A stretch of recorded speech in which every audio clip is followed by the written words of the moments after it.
Yeah, so cute.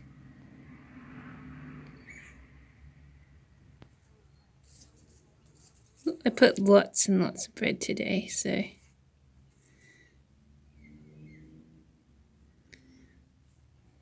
they have no reason to complain, since there's more bread than usual.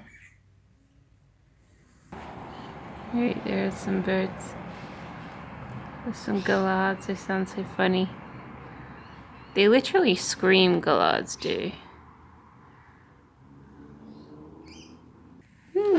So, I'm pretty sure that the birds didn't eat everything, but they must have gotten a good feed at last. There's often less food than can suffice. Should I put that fly outside? But today I put like a whole piece of bread so that they can have a good meal. So I'm happy that they something other than the pigeons did manage to get something to eat.